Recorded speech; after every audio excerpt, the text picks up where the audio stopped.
राजकीय कला महाविद्यालय कोटा के बीए पार्ट सेकंड के हिंदी साहित्य के सभी छात्रों का आज इस कक्षा में एक बार फिर स्वागत है। छात्रों, आपका जो हिंदी साहित्य का जो प्रथम प्रश्न पत्र है उसके अंतर्गत जिन कवियों को रखा गया है उनमें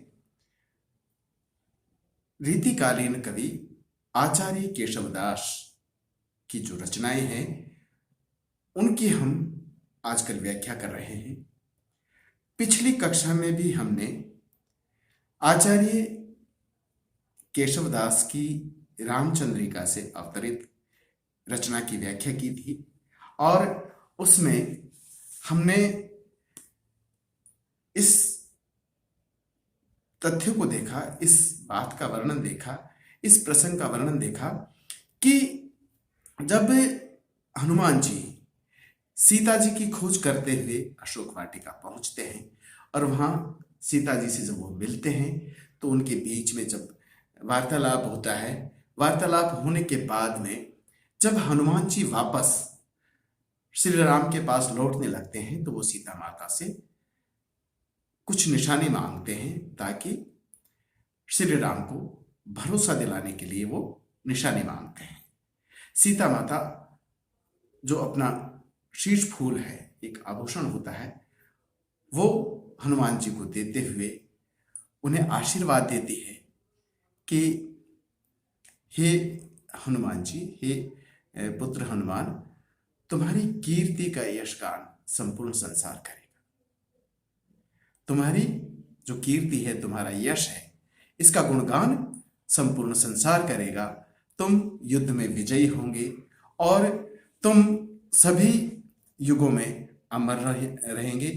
और वो ये भी वरदान देती है, ये भी आशीर्वाद देती है कि आज से तुम, हनुमान जी से कहती हैं कि हे हनुमान जी, आज से तुम रघुनाथ के यानी श्री राम के परम भक्त कहलाओगे। ये पिछली कक्षा में हमने इस रचना की व्याख्या की थी।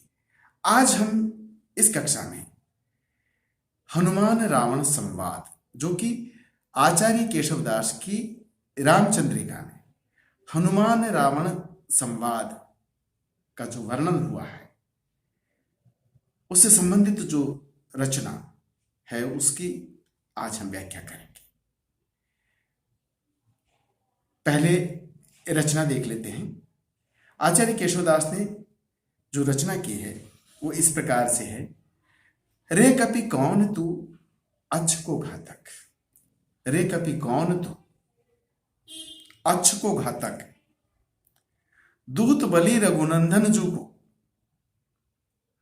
को रघुनंदन रे, कृषिरा खर दूषण दूषण भूषण भूको, सागर कैसे तरयु जैसे गोपद, काज कहा सिए चोर ही देखो, कैसे बंधायो जो सुंदरी तेरी दुई द्रग सोवत पातक लेखो।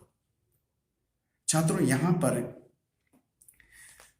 जो वर्णन आचार्य केशवदास जी ने किया है, ये हनुमान और रावण के बीच में जो संवाद होता है वो उसका वर्णन इस रचना में आचार्य केशवदास ने किया है। जब हनुमान जी सीता जी का पता लगाने के लिए जाते हैं लंका और वहां पर वो पकड़े जाते हैं और पकड़ करके जब उन्हें बंदी बना करके रावण के समक्ष लाया जाता है तो रावण उनसे प्रश्न करता है और उन दोनों के बीच में जो संवाद होता है उसी का वर्णन यहां पर हुआ है।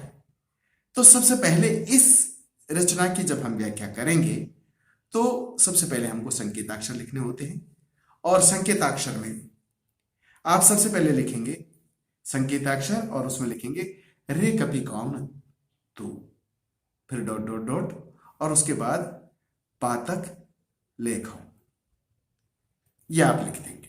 ये तो हुआ संकेताक्षर। इसके बाद आप लिखेंगे कठिन शब्द और उनके अर्थ। तो अगर इस रचना में हम कठिन शब्दों को देखें तो कठिन शब्द आप इस तरह से देख सकते हैं। कपि यानी वानर, घातक, अक्ष यानी रावण का जो पुत्र है अक्षय कुमार, घातक यानी प्रहार करने वाला, मृत्यु देने वाला, मार डालने वाला, घातक का मतलब होता है। और इसके बाद में आप देखेंगे भूषण, भूषण यानी आभूषण, भू यानी धरा, धरती, पृथ्वी, पातक यानी पाप, और चोरही यानी चोर को, तरयो यानी तैरना। ये इसके कठिन शब्द और उनके अर्थ हैं। यहां पर हमने जो कठिन शब्द लिए वो हैं कपि यानी वानर, घातक यानी मार डालने वाला या मृत्यु देने वाला या प्रहार करने वाला, भूषण यानी आभूषण, भू यानी धरा, धरती, पृथ्वी, पातक यानी पाप, चोरही यानी चोर को, तरयो यानी तैरना। ये कठिन शब्द और उनके अर्थ हैं। अब यहां पर हम संदर्भ लिखेंगे। तो संदर्भ में हम यही लिखेंगे कि प्रस्तुत पद्यांश या प्रस्तुत पद्यावतरण आचार्य रीतिकालीन कवि आचार्य केशवदास की रामचंद्रिका के हनुमान रावण संवाद से लिया गया है। संदर्भ में आप लिखेंगे कि प्रस्तुत पद्य या प्रस्तुत रचना हिंदी साहित्य के रीतिकालीन कवि आचार्य केशवदास की रामचंद्रिका के हनुमान रावण संवाद से लिया गया है। यह इसका संदर्भ हो गया। अगर प्रसंग की बात करें, जब आप प्रसंग लिखेंगे तो प्रसंग में आप ये लिखेंगे कि जब हनुमान सीता का पता लगाने लंका जाते हैं तो वहां पकड़े भी जाते हैं और उन्हें बंदी रूप में जब रावण के समक्ष लाया जाता है तो रावण और हनुमान के मध्य के बीच जो संवाद, जो वार्तालाप, जो बातचीत होती है, उसी का वर्णन केशवदास ने अपनी रामचंद्रिका के हनुमान रावण संवाद में किया है। यह हुआ इसका प्रसंग।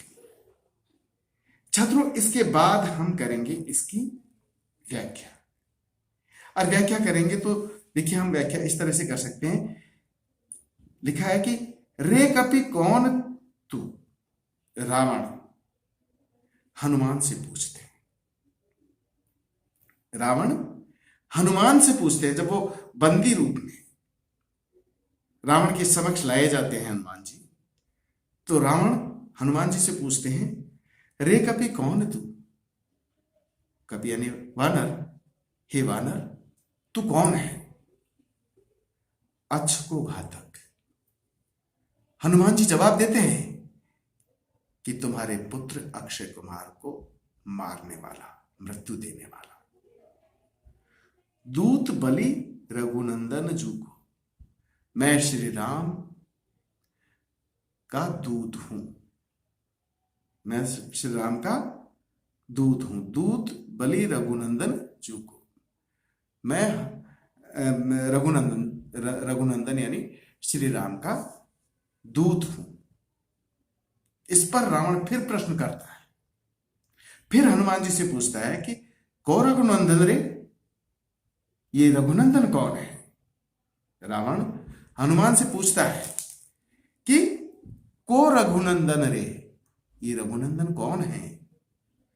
तो हनुमान जी जवाब देते हैं, त्रिशिरा खर दूषण दूषण भूषण भूगो, यानी कि जिसने त्रिशिरा खर दूषण को मारा है, उस श्री राम का मैं दूत हूं, जो इस भू का, इस धरती का आभूषण है। रावण फिर पूछते हैं सागर कैसे तरे हो, तुमने समंदर को पार कैसे किया। रावण हनुमान से फिर पूछते हैं कि सागर कैसे तरे हो, तुमने समंदर को पार कैसे किया है। जैसे गौपद, हनुमान जी जवाब देते हैं कि जो समंदर है वो गाय के पैर के बराबर है। हनुमान जी क्या जवाब देते हैं कि जो समंदर है वो मेरे लिए गाय के पैर या खुर के समान है। जैसे गोपद गाय का जो पैर है उसके बराबर है, इसलिए मुझे कोई ज्यादा दिक्कत नहीं हुई समंदर को पार करने में, समंदर को तैर करके पार करने में या समंदर पार करने में मुझे कोई दिक्कत नहीं हुई। वो पूछते हैं रावण, सागर कैसे तरे, यानी तुमने सागर को किस तरह से तैर करके पार किया।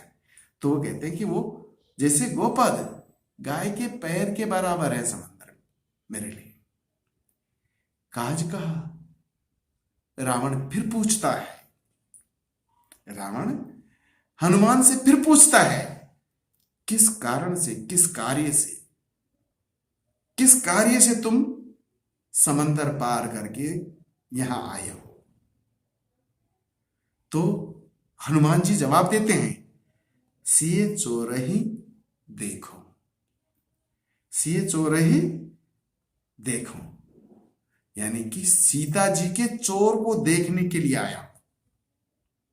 यहां पर हनुमान जी कहते हैं कि सीता जी के चोर को देखने के लिए आया। इन दोनों के बीच में, हनुमान जी और रावण के बीच में संवाद चल रहा है। रावण हनुमान जी से कहते हैं कि रे कपि कौन तू, हे वानर तू कौन है। तो हनुमान जी जवाब देते, अच्छ को घातक, तुम्हारे पुत्र अक्षय कुमार को मारने वाला। फिर और राम रघुनंदन का दूत हूं। फिर रावण पूछते हैं, को रघुनंदन रे, ये रघुनंदन कौन है।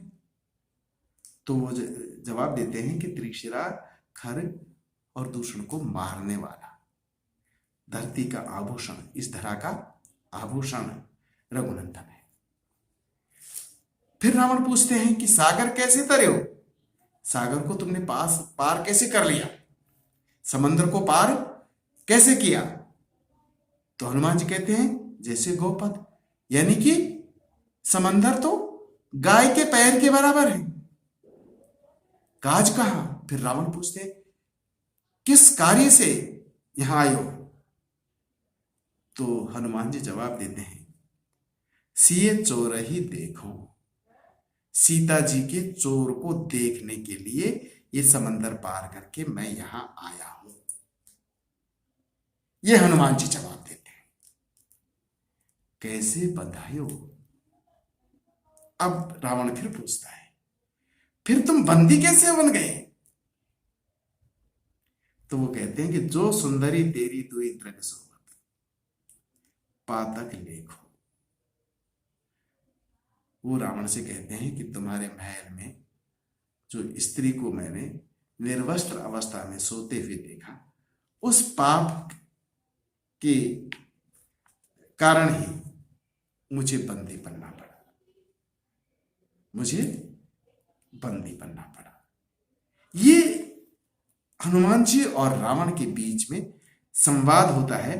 इसमें विशेषता में आप ये भी लिख सकते हैं कि इसमें आचार्य केशवदास ने विजय छंद का प्रयोग किया है। इस रचना में विजय छंद का प्रयोग आचार्य केशवदास जी ने किया है। इस तरह से ये जो रचना है, ये आचार्य रीतिकाल के कवि आचार्य केशवदास की रामचंद्रिका के हनुमान रावण संवाद से अवतरित है। और इस रचना में हनुमान जी और रावण के बीच में जो संवाद होता है उसका वर्णन हुआ है। छात्रों, आज के लिए बस इतना ही। अगली कक्षा में हम फिर मिलेंगे। तब तक के लिए नमस्कार।